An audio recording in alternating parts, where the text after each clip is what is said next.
Manikandan sir, இப்போ இந்த மின்சாரத்துறையில் ஏற்படக்கூடிய இழப்புக்கு நஷ்டத்துக்கு காரணம் அப்படிங்கிறது ஒரு ஊழல் தான். இதுக்கு பின்னாடி ஒரு மிகப்பெரிய ஊழல் இருக்கு. டாஸ்மாக் ஊழலை விட இது ரொம்ப பெருசு.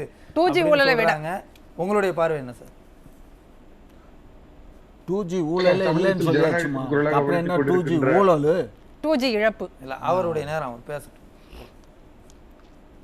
தமிழகத்தில் ஜனநாயகத்தின் குரலாக ஒலித்துக் கொண்டிருக்கின்ற நியூஸ் டே தொலைக்காட்சி நேயர்களுக்கு முதல்ல வணக்கம். என்னோட ஆடியோ சரியா இருக்குங்களா? கரெக்டா இருக்குங்க சார், பேசுங்க சார்.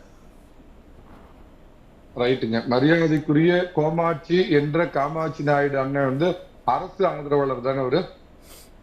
ஆமா, அரசு நீங்க அரசு சந்தோஷம். எனக்கு என்ன ஒரு ஆசைன்னா 2026 அதிமுக ஆட்சி மீண்டும் அமையறப்பையும் அரசு ஆதரவாளர் அப்படிங்கிற அடிப்படையில வந்து நம்ம நியூஸ் டே தொலைக்காட்சியில் இதே மாதிரி பல விவாதங்களை நீங்க கலந்துக்கணும் அப்படின்னு வாழ்த்துறேங்க. நீங்க இன்னைக்கு ஒரு தலைப்பு கொடுத்துருந்தீங்க, சொல்லுங்க. இல்ல இது பகல் கனவா இல்ல இரவு கனவான்னு கேட்டா? பகல் கனவுலாம் இல்லைங்க, நல்ல நட்ட மத்தியானத்துல உட்கார்ந்து நிஜத்தை பாக்குறோம் கண்ணு முன்னாடி. உங்களை மக்கள் எப்படி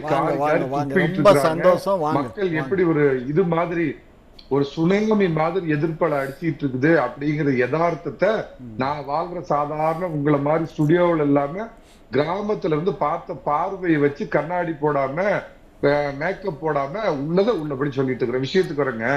தம்பி, நீங்க சொல்லிருந்தீங்க மின்சாரத்துறை நஷ்டம் அதல பாதாளத்தில் தள்ளி விட்டதா அரசு அப்படின்னா, திமுகவோட வரலாறு நீங்க முழுமையா படிச்சிருந்தீங்கன்னா இந்த கேள்வியே உங்களுக்கு வந்திருக்காது நெறியாளர். திமுகவுடைய வரலாறு என்னன்னு கேட்டீங்கன்னா, சமீபத்துல கட்சியினுடைய அதோடைய தலைவர் தமிழகத்தினுடைய முதல்வர் போய் இருட்டுக்கடை அல்வா சாப்பிட்டுட்டு அடுத்து 2 மாசத்துல எல்லாத்துக்கும் இருட்ட பரிசா கொடுக்க போறாரு அப்படிங்கிறது இன்னைக்கு நடக்க போற வரலாறு. திமுகவோட டிஎன்ஏ வரலாறு பாத்தீங்கன்னா, அதோட ஆக சிறந்த மின்சாரத்துறை அமைச்சரா இருந்தவர் அண்ணன் ஆற்காடு வீராசாமி. ஆமா, அந்த ஆற்காடு வீராசாமி 2006க்கு முந்தைய ஆட்சியில் அவர் சொன்னாரு, 2006 2011 நினைவு அந்த ஆட்சியில சொன்னாரு, இந்த மின் வெட்டினால் ஆட்சி இழப்பமோ, இதனால் எனக்கு இரவில் தூக்கம் வரவில்லை அப்படின்னு புலம்பினாரு. இதனால என்ன சொல்ல வரேன்னா, திமுக எப்பெல்லாம் ஆட்சிக்கு வருதோ கோபாலபுரமும் அவங்களை சார்ந்தவர்களும் பிரகாசமா இருப்பாங்க.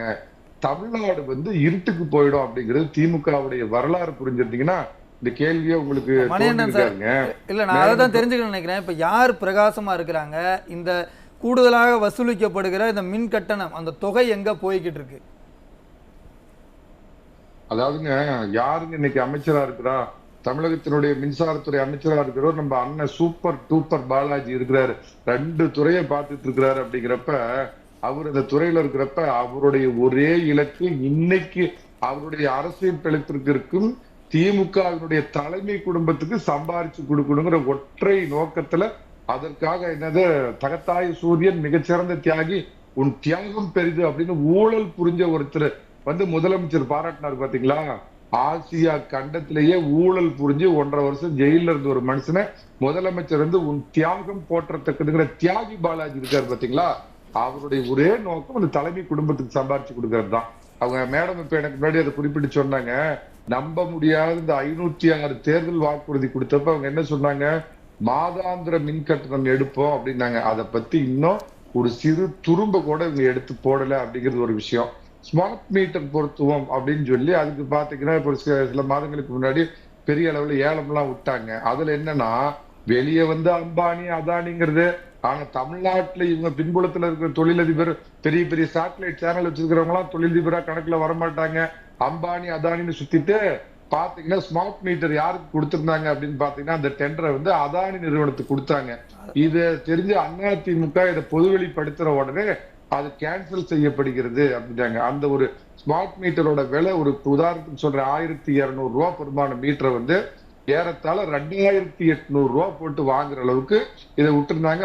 அதிமுக இதை கண்டுபிடிச்சு பொதுவெளியில விட்ட உடனே அப்புறம் அதானி கிட்ட நம்ம ரகசிய கூட்டு வச்சிருக்கிறோமே அப்படிங்கிறது தெரிஞ்சு போனதுனால அதுல இருந்து பல்ட்டி அடிச்சாங்க. நான் இன்னொரு முக்கியமான விஷயத்தை, ஏன்னா இன்னைக்கு மக்கள், தமிழக மக்கள், நான் ஒண்ணு புரிஞ்சுக்கங்க, நான் சமீபத்துல ஒரு புள்ளி விவரம் பார்த்தேன். நியூஸ் டே தொலைக்காட்சியினுடைய நேயர்கள் ரேட்டிங் வந்து நாளுக்கு நாள் அதிகமாகுதுன்னா ஒரு அரசாங்கத்துக்கு இதோட ஒரு அபாயமணி தேவையா? ஒரு எதிர்கட்சியுடைய சேனல்ல வந்து பாக்குற மக்கள் நாளுக்கு நாள் லட்சக்கணக்கில் கூடிக்கிட்டு போறாங்க அப்படின்னா ஒரு அரசாங்கத்துக்கு இதுதாங்க டைம் பாம்பு. அது என்ன காரணம் அப்படி அந்த உங்க சேனல் மூலமா நான் ஒண்ணு சொல்ல விரும்புறேங்க. அதாவது மழைநீர் சேகரிப்பு திட்டம்னு அம்மா காலத்துல ஒண்ணு கொண்டாந்தாங்க. கிட்டத்தட்ட 30 ஆண்டுகளுக்கு முன்பு முதல் ஆட்சி காலத்திலேயே ஒரு தொலைநோக்கு திட்டத்துல கொண்டு வந்தாங்க. அத இன்னைக்கு காப்பி அடிச்சு குஜராத் அரசு என்ன பண்றாங்கன்னா, நீங்க புதுசா ஒரு வீடு கட்டினா வீட்டுல ஒரு மழைநீர் சேகரிப்பு தொட்டி நீ அவசியமா கட்டணும். சோலார் உன்னுடைய மொத்த பயன்பாடு எவ்வளவு இருக்கோ அதுல 50% நீ சோலாருக்கான இதை நீ ஃபெசிலிட்டி பண்ணினா தான் உனக்கு வந்து அப்ரூவலே தருவோம். அப்படிங்கிறப்ப தமிழ்நாட்டுல இன்னைக்கு நீங்க உங்க வீட்டுக்கு சோலார் போடணும்னு நீங்க தமிழ்நாடு மின்சார வாரியத்துல போய் நின்று பாருங்க. 6 மாசம் அந்த பல்ட்டி அடிச்சீங்கன்னா கூட உங்களால ஒரு அப்ரூவல் வாங்க முடியாது, ஒரு ஓடிபி நம்பர் வாங்க முடியாது. அந்த சோலாருக்கு பை மீட்டர் அப்படின்னு பாக்குறது என்னங்க, எதனால அப்ரூவல் வாங்க முடியல? அதுதான் வர விஷயத்துக்கு என்னன்னா, சோலார்னு ஒவ்வொருத்தரும் வீட்டுல போட ஆரம்பிச்சீங்கன்னா நீங்க கிட்டத்தட்ட ஒரு 50% தன்னிறைவு ஆயிடுவீங்க. நீங்க தமிழ்நாடு மின்சார வாரியத்துக்கிட்ட இருந்து நீங்க மின்சாரத்தை எதிர்பார்க்க தேவையில்லை. நீங்க அதுல பாதி மின்சாரத்தை நீங்களே உற்பத்தி பண்ணி பயன்படுத்துறப்ப அதிக ரேட்டு கொடுத்து மேட சொன்னாங்களே அந்த மாதிரி வெளி மாநிலத்துல வாங்க முடியாதுங்க, கல்லா கட்ட முடியாது. மின் தேவை எப்பயுமே அதிகரிச்சுக்கிட்டே இருக்கணும். அதிகரிச்சுக்கிட்டே இருந்தா தான் அங்க உதய மின் திட்டத்துல கையெழுத்து போடுறதுனால தான் நாங்க ரேட் ஏற்றது. வழக்கம் போல எந்த கர்மாந்திர ஆட்சி நடத்தி தரலாலும் மோடி காரணம், அமித்ஷா தாடி காரணம், ரவி காரணம்னு சொல்லிக்கிட்டு மின்சார தேவை குறைஞ்சு போச்சுன்னா தம்பி நீங்க வெளி மாநிலத்துல வாங்க முடியாது, ஊழல் பண்ண முடியாது. ஒரு 3 ரூபாய் பெருமான ஒரு யூனிட்டை பாத்தீங்கன்னா 21 ரூபாய் 27 ரூபாய் கொடுத்து வெளி மாநிலத்துல வாங்குறாங்க. அதுல பெரிய ஊழல். அதே மாதிரி இந்த நிலக்கரி வாங்குறாங்க பாத்தீங்களா, நிலக்கரிங்கிறத வந்து இதுல பாத்தீங்கன்னா கலோரிபிக்கல் வேல்யூன்னு சொல்லுவாங்க. அதோட எரிசக்தியை பொறுத்து முதல் தரம் நிலக்கரின்னு சொல்லுவாங்க. இவங்க என்ன பண்றாங்க, முதல் தர நிலக்கரி ஒரு டன், உதாரணத்துக்கு சொல்றேன், ஒரு 10,000 அப்படின்னு பாத்தீங்கன்னா 3ஆம் தர நிலக்கரியை வாங்கிட்டு முதல் தர நிலக்கரி என்ன ரேட்டோ அந்த ரேட்டை கோட் பண்ணி கொள்ளையடிச்சு அந்த தலைமை குடும்பத்துக்கு கப்பல் கட்டுறாங்க. இந்த மாதிரி ஒன்னொன்னுலயும் ஊழல், ஸ்மார்ட் மீட்டர்ல ஊழல். அதே மாதிரி பாத்தீங்கன்னா ஒரு காலத்துல நீங்க மதுரைக்கு அந்த தாண்டினீங்கன்னா திருநெல்வேலி கன்னியாகுமரி பக்கம் விண்மில் கண்ணுல நீங்க தென்னை மரத்தை பனை மரத்தை பாக்குறீங்களோ இல்லையோ அத்தனை விண்மில் இருக்கும். போட்டவங்க அத்தனை பேரும் இன்னைக்கு கழட்டி பழைய இருந்துக்கு வித்துக்கிட்டு இருக்கிறாங்க. காரணம் அவங்களுக்கு பேமெண்ட் கொடுக்கறது இல்ல. அதாவது இந்த மாற்று முறை மின்சாரம் அப்படின்னு சொல்லுவாங்க பாத்தீங்களா, சோலார் மூலமா வர்றதோ இல்ல விண்மில் அதை வந்து கீழ் பண்றாங்க இந்த அரசாங்கம். ஏன்னா மின் தேவையை மக்களே பூர்த்தி பண்ணிக்கிட்டாங்க அப்படின்னு சொன்னா திட்டமிட்ட ஒரு மின் பற்றாக்குறையை உருவாக்குறாங்களா? பற்றாக்குறை உருவாக்கல, நீ சுயமா எதுவுமே நீ தலைவரிச்சுக்கிட்டு நான் எப்படி வாங்க முடியும்? அப்பதான் அதிக ரேட் கொடுங்க. சொல்ற பாயிண்ட் உங்களுக்கு புரியுதுங்களா? அதிகமா ஒரு 10,000 மெகாவாட் தேவைன்னா வெளியே வாங்கணும்னா 2 ரூபா 3 ரூபாய்க்கு போறது யூனிட் 14 ரூபாய் வாங்கினா எத்தனை கோடிகள், எத்தனை லட்சம் கோடிகள். டாஸ்மார்க்ல ஒரு பக்கம் பாத்தீங்கன்னா 20 ரூபாய். எல்லாருமே தவறா திரும்ப திரும்ப பேசுறீங்க. ஏதோ 20 ரூபாய் மட்டும்தான், 20 ரூபாய் அல்ல. நேரா ஃபேக்டரியில இருந்து நேரா டாஸ்மார்க் கடைக்கு இரவு முழுக்க 24 மணி நேரம் மருத்துவமனை, அரசு மருத்துவமனை இயங்குதோ இல்லையோ 24 மணி நேரமும் டாஸ்மார்க் கடைகள் இயங்குது. ஒரு பகுதியை மொத்தம் 100 பாட்டில் உருவாக்குறாங்கன்னா 20 பாட்டில் தான் வந்து அரசாங்கத்துக்குரிய கலால் வரி கட்டி விற்கிறாங்க. மீதி 80 பாட்டிலும் இந்த கோபாலபுரம் குடும்பம் அவருடைய மகனுடைய குடும்பத்துக்கு போயிட்டு இருக்குது. மின்சாரத்துறையிலும் அப்படிதான் போயிட்டு இருக்கு. தொட்டதெல்லாம் ஊழல். இருட்டுக்கடை அல்வா கடையில போய் சாப்பிட்ட முதலமைச்சர் தமிழக மக்களுக்கு தம்பி உங்க நியூஸ் ஜெனரேட்டர் எல்லாம் வாங்கி வச்சுக்கலாம் புதுசா, அதை ஆரம்பிச்சு சம்மரு எழுதி வச்சுக்கங்க. மக்கள் புழுக்கத்தில் வந்து துடிக்க போறாங்க. ஆனா 2011 ஆட்சிக்கு வந்த அம்மா இது ஒரு சேலஞ்சா எடுத்துட்டு 3 மாதத்தில் நான் சரி பண்ணுவேன், தமிழகத்துடைய மின்வெட்டை சரி பண்ணுவேன்னு சொல்லிட்டு மின் மிகை மாநிலம் மண்டலம், மின் மிகை மாநிலம் அப்படின்னு கொண்டு வந்த அந்த ஆளுமை மிக்க அம்மையார் ஜெயலலிதா எங்கே? எதுவுமே தெரியாது. அவங்க சொன்ன மாதிரி ஸ்கிரிப்ட் எழுதி கொடுத்து உலகத்திலேயே இந்திய பிரதமர் அமெரிக்க அதிபர்கிட்ட கூட இல்லாத ஒரு டெலிபிராம்டர் இவருக்கு முன்னாடி இருக்குது. அவரு பார்த்து படிக்கிறாரே கூட உங்களுக்கு தெரியாது. அந்த மாதிரி டெலிபிராம்டர் வச்சுக்கிட்டு தமிழகம் அதில் உச்சத்தில் இருக்கிறது, இதில் உச்சத்தில் இருக்குது கனவு கண்டுகிட்டு தமிழக மக்களை கொலை பண்ணிட்டு இருக்க இவருக்கு 2026 இருட்டுக்கடை அல்வா இல்ல இருட்டு கடைக்கு ஓட போறீங்க, பொறுத்திருந்து பாருங்க. இல்ல சார், இப்போ நீங்க மின்வெட்டு அப்படின்னு பேசும்போது தான் 2011 காலகட்டம்ன்றது நினைவுக்கு வந்தது. இப்போ அந்த காலகட்டத்தில் வந்து எப்படி மின்வெட்டு இருந்ததோ இப்போ அதே போல் அதே துறை சார்ந்து இழப்புகள் வந்து அதிகரிச்சுட்டே போகுது. மின் கட்டணம்ங்கிறது நாளுக்கு நாள் அதிகமாகும் போது வருடந்தோறும் இவங்க சதவீத அடிப்படையில் வந்து உயர்த்தும் போது மக்கள் மேலே ஒரு மிகப்பெரிய சுமையாக இருக்குது. அந்த சுமைக்கான பலன் இல்லை அப்படிங்கும்போது மக்கள் என்ன மாதிரி சார் இதை பார்ப்பாங்க? மக்கள் என்னங்க, மக்கள் கொதிச்சு போய் தான் இருக்கிறாங்க. மின் கட்டணத்தை ஏத்த மாட்டேன்னு சொல்லிட்டு அதாவது ஏத்துனதை கூட ஏதாவது கொஞ்சம் சொல்லியிருந்தா மக்கள் அதை ஏத்துக்கிட்டு போவாங்க. ஆனா அதுக்கு அடிச்சாங்க பாருங்க, மின் கட்டணம் ஒருபோதும் ஏற்றப்படவில்லை, அதோட இதை வந்து நாங்க சரி பண்ணிருக்கிறோம் அப்படின்னு மக்கள் இதுல பாத்தீங்கன்னா 1.5 முழம் இல்ல 1.5 மீட்டருக்கு பூ சுத்துனாங்க. ஒரு பக்கம் மக்கள்கிட்ட இது பண்றது. இன்னொன்னு முக்கியமா மறந்து போயிட்டேன், 3.5 லட்சம் விவசாயிகள் இலவச பம்ப் செட்டுக்காக மின் இணைப்பு கேட்டு 4 வருஷமா காத்துக்கிட்டு இருக்கிறாங்க. அவங்களுக்கு இன்னும் இணைப்பு கொடுத்த பாடு கிடையாது. அதே பக்கம் இலவச மின்சாரம் ஒரு பக்கம் முறையற்று விவசாயத்தை தவிர மத்த எதுக்கு பயன்படுத்துறதுக்கு பல பேர் சொல்லிட்டாங்க.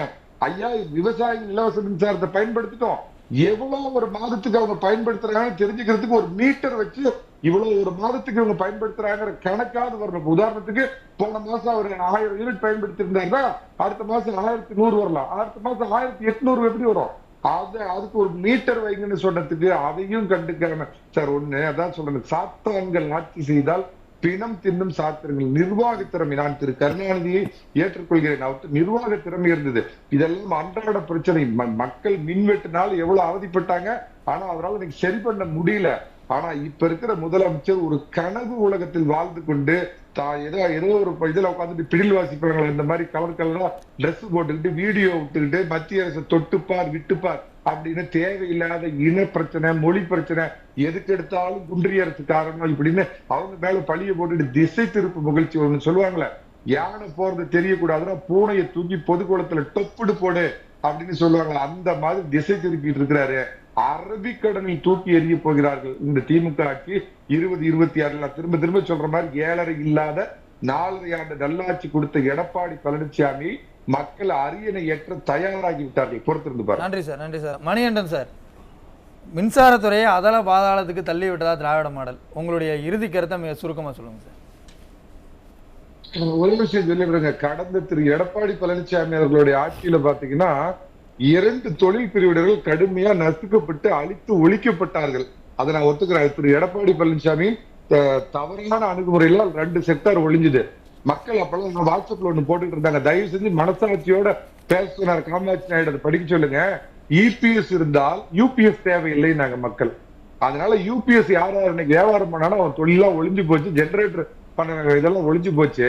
திமுக ஆட்சி எப்பெல்லாம் வருதோ அப்ப பாத்தீங்கன்னா யூபிஎஸும் ஜெனரேட்டரும் மாதத்தவணையில கிடக்கும். இதாங்க லட்சணம். என்னடா சார், டிரான்ஸ்பாரம் வாங்குறதுல ஊழல், மின்வட கம்பி வாங்குறதுல ஊழல், மின் கம்பம் வாங்குறதுல ஊழல், மின்சாரம் வாங்குவதில் அதீத ஊழல், ஊழியர்களோட டிரான்ஸ்பருக்கு ஏஇ டிரான்ஸ்பருக்கு 25 லட்சம் கொடுத்து வந்து உட்கார்றாங்க. அவங்க என்ன பண்றாங்க தெரியுங்களா, ஏஇல டெபாசிட் இப்ப போனீங்கன்னா 3 மடங்கு உயர்ந்து போச்சு. கம்பத்தை ஏதாவது வீடு கட்டுறீங்க பக்கத்துல மாத்தி போட்டோம்னா அதுக்கு கவர்மெண்ட்டுக்கு 1500 ரூபாய் கட்டணும்னா லஞ்ச பணம் அமைச்சர் வரைக்கும் போகுதுன்னு சொல்லி ஓப்பனா அதுக்கு 10,000 சேர்த்து வாங்குறாங்க. சிங்கிள் பேஸ்ல இருந்து 3 பேஸ் போறோம்னு அதுக்கு ஒரு காசு, அரசாங்கத்துக்கு போறது இவ்வளவு, லஞ்ச பணம் இவ்வளவு. எல்லா ஆட்சியிலும் இருந்ததாங்க, சும்மா இந்த கதையெல்லாம் விடாதீங்க. எல்லா ஆட்சியிலும் தான் இது நடைமுறை. இங்க பாருங்க, எக்ஸ்ட்ரா போல் போடுறது, சுருக்கமா சொல்லுங்க, அவரோட நேரம் சார். மணிகண்டன் சார் சுருக்கமா சொல்லுங்க சார். இப்பதான் என்னமோ கண்டுபிடிச்ச மாதிரி பேசுறீங்க. இந்த மாதிரி தமிழ்நாட்டை கொள்ளையடிக்கக்கூடிய 2 இது டாஸ்மாக் நிர்வாகத்தை வச்சிருக்கிற அதையும் இதையும் செந்தில் பாலாஜி கொடுத்திருக்கிறாங்கன்னா அதோடைய நோக்கத்தை மக்கள் புரிஞ்சுக்கிட்டாங்க. இவங்க கொள்ளையடிச்சு கோபாலபுரம் குடும்பத்துக்கு கொடுக்குறாங்க, தமிழ்நாட்டை இருட்டுல தள்ள போறாங்க. 7.5 இல்லாத 4.5 ஆண்டு கொடுத்த காப்பான் எடப்பாடி பழனிசாமி வந்து காப்பான். நான் திரும்ப சொன்னதா, இபிஎஸ் இருந்தால் யூபிஎஸ் தேவையில்லை. நன்றி சார்.